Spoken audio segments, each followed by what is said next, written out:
जय हिंद दोस्तों, स्वागत है आपका हमारे YouTube चैनल डीआर अमर में। तो आज के इस वीडियो में हम माह यानी कि मंथ को याद करने की ऐसी शानदार ट्रिक लेके आए हैं जिसको अगर आप एक बार देख लोगे तो जीवन में कभी भी उसको भूल नहीं पाओगे। इस बात की गारंटी मैं लेता हूं दोस्तों। तो वीडियो को पूरा लास्ट तक ज़रूर देखिएगा, इसके मत कीजिएगा, नहीं तो आपको समझ में बिल्कुल नहीं आएगा। तो चलिए हम वीडियो को स्टार्ट करते हैं। तो दोस्तों, माह यानी कि मंथ को याद करने के लिए सबसे पहले मैं आपको एक ऐसी शानदार ट्रिक दे रहा हूँ जो कि आपके शरीर से रिलेटेड है। सबसे पहले क्या करेंगे दोस्तों, हम अपने हाथ को ले लेंगे। ये हमारे हाथ की हथेलियां हैं, ये हमारी लेफ्ट वाली है, ये राइट वाली है। तो हम इसको इसी की मदद से इसको हल करेंगे और इसी की मदद से हम इनको याद करना भी सीख जाएंगे। तो सिंपली दोस्तों हम देखते हैं हाथ की हथेली में ये दो पार्ट होते हैं दोस्तों। एक ये उभरा हुआ पार्ट होता है और एक ये जो होता है ये धंसा हुआ पार्ट होता है। तो सिंपली दोस्तों ये उभरा हुआ जो पार्ट है ये 31 का होता है, इसको हमको याद रखना है, 31 का होता है। और जो धंसा हुआ जो पार्ट होता है वो 30 का होता है। तो चलिए मैं यहाँ पे इसको लिख दे रहा हूँ।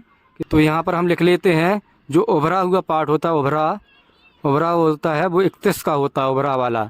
और जो धंसा वाला होता है, धंसा यहाँ लिख लेते हैं, धंसा वाला 30 का होता है, 30 का। तो ये हम लिख लेते हैं उभरा 31 का और धंसा वाला पार्ट होता है वो 30 का होता है। तो सिंपली ये हमारा ये उभरा हुआ पार्ट है और ये हमारा धंसा हुआ पार्ट है। तो इसी की मदद से हम इसको याद करेंगे दोस्तों। तो चलिए मैं आपको बताता हूँ। तो सबसे पहले हमको यहाँ से स्टार्टिंग करनी है दोस्तों। तो दोस्तों एक और चीज़ मैं आपको बता देता हूँ कि जो ये रूल होता है वो फरवरी के लिए अप्लाई नहीं होता है।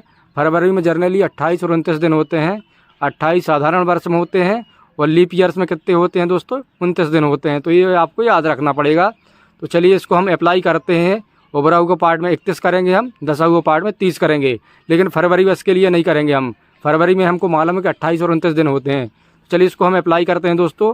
तो ये हमारी हाथ की हथेली हो गई दोस्तों इस प्रकार से। सबसे पहले हम यहाँ से काउंटिंग चालू करेंगे। तो सिंपली यहाँ से काउंटिंग करते हैं। तो ये सबसे पहले हमारा उभरा हुआ पार्ट पड़ता है। उभरा हुआ पार्ट मैंने आपको क्या बताया दोस्तों, ये 31 दिन का होता है। तो सिंपली ये जो जनवरी होगी हमारी, यहाँ से जनवरी चालू हो गई हमारी, है ना। तो जनवरी होगी हमारी वो 31 दिन की होगी। तो सिंपली हम 31 लिख लेंगे। फिर क्या आया, धंसा हुआ पार्ट आया। तो सिंपली धंसा हुआ पार्ट मैंने क्या बताया, 30 बताया, लेकिन मैंने ये भी बताया आपको कि फरवरी के लिए अप्लाई नहीं होता। तो सिंपली हम फरवरी में क्या लिख लेंगे, 28 और 29 दिन लिख लेंगे। तो ये भी हो गया हमारा कंप्लीट। अब हम मार्च में आते हैं दोस्तों। तो ये वाला हमारा ये धंसा हुआ पार्ट कंप्लीट हो गया था। अब फिर से उभरा हुआ पार्ट आ गया, ये उभरा हुआ पार्ट। तो उभरा हुआ पार्ट मैंने क्या बताया, 31 दिन का। तो सिंपली जो मार्च होगा वो 31 दिन का हो जाएगा। तो उभरा हुआ पार्ट के बाद फिर जाते हैं हम नेक्स्ट वाले में। तो ये धंसा हुआ पार्ट आता है। तो धंसा हुआ पार्ट ये क्या हो जाएगा, अप्रैल हो जाएगा। तो ये अप्रैल हमारा कितना होगा, धंसा हुआ पार्ट है तो 30 दिन का हो जाएगा अप्रैल। इसी प्रकार फिर हम मई में चलते हैं। तो मई ही हमारा उभरा हुआ पार्ट आ जाएगा। तो उभरा हुआ पार्ट क्या होता है, 31 दिन का। तो मई हमारी क्या हो जाएगी, 31 दिन की हो जाएगी। तो ये उभरा हुआ कंप्लीट हुआ दोस्तों। तो फिर से ये धंसा हुआ पार्ट आ गया। तो ये धंसा हुआ पार्ट क्या है दोस्तों, जून है।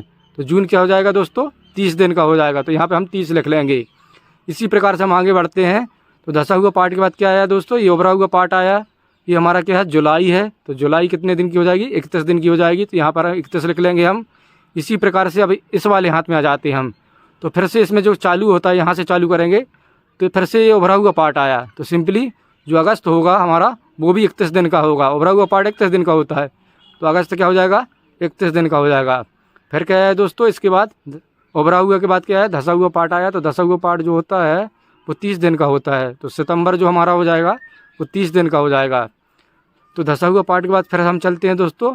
फिर ये जो हमारा आएगा अक्टूबर आएगा, वो उभरा हुआ पार्ट में आएगा। तो सिंपली उभरा हुआ जो पार्ट होता है वो 31 दिन का होता है। तो चलिए 31 दिन लिख लेंगे। इसी प्रकार फिर अब हमारा क्या आ जाएगा, धंसा हुआ पार्ट आ जाएगा। ये धंसा हुआ पार्ट आ गया ना, उभरा के बाद धंसा हुआ पार्ट आ गया। तो धंसा हुआ पार्ट हमारा 30 दिन का होगा। तो इस नवंबर में हम क्या करेंगे दोस्तों, 30 दिन लिख लेंगे। तो सिंपली ये धंसा हुआ पार्ट कंप्लीट हो गया।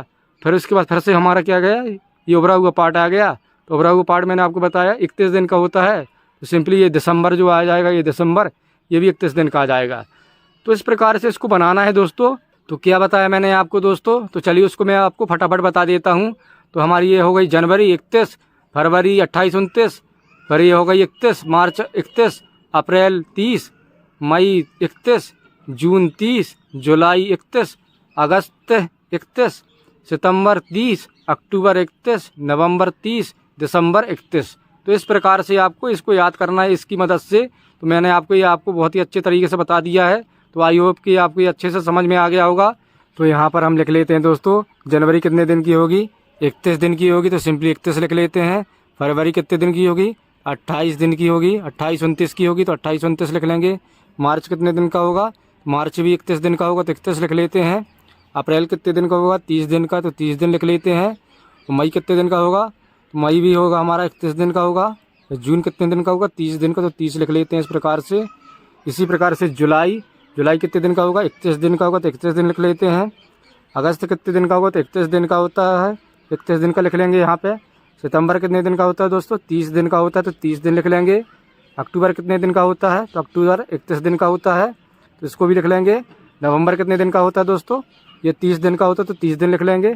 और जो दिसंबर होता है वो कितने दिन का होता है, 31 दिन का, तो 31 लिख लेंगे इस प्रकार से। तो दोस्तों इस ट्रिक की मदद से आप इजीली मंथ को याद कर पाए। तो आई होप ये आपको अच्छे से समझ में आ गया होगा। वीडियो अच्छा लगा तो वीडियो को फटाफट लाइक कर दीजिए और चैनल पर नए हैं तो प्लीज़ सब्सक्राइब कर लीजिए। Thank you.